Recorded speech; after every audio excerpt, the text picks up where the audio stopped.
এদিকে উত্তর চব্বিশ পরগনার বসিরহাট লোকসভা কেন্দ্রের হিঙ্গলগঞ্জ লোকসভা নির্বাচন উপলক্ষে সমস্ত রাজনৈতিক দল তারা তাদের প্রচার প্রস্তুতিতে ব্যানার ফেস্টুন পতাকা লাগাচ্ছেন, কিন্তু স্যান্ডেলের 131 নম্বর বুথেও সেরকমই তৃণমূল, বিজেপি, সিপিআইএম সমস্ত রাজনৈতিক দলের ব্যানার পতাকা লাগানো রয়েছে।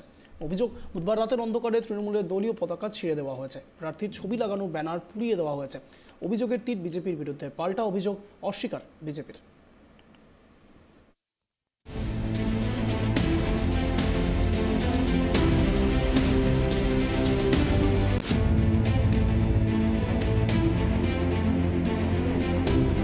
সংবাদ পেলাম, আমরা সেখানে গিয়েছিলাম।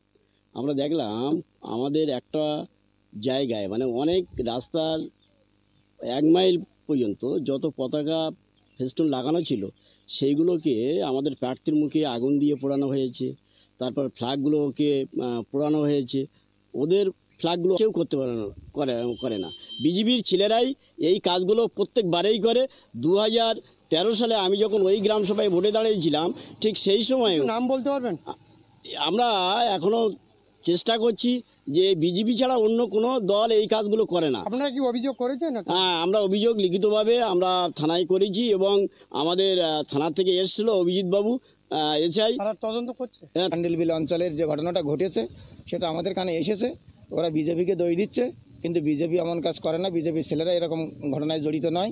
ওরা নিজেদের মধ্যে ঝামেলা গণ্ডগোল করে নিজেদের শরীরী কোন্দল, সেইগুলোরই বহিঃপ্রকাশ। সেই জন্যই পোস্টার ব্যানার পোড়ানো ছেঁড়া সব ওদেরই ঘটনা। ওরাই বাঁধছে, ওরাই পোড়াচ্ছে, ওরাই সব করছে, আর বিজেপির ঘাড়ে দোষ চাপাচ্ছে। এটাই ওদের স্বভাব।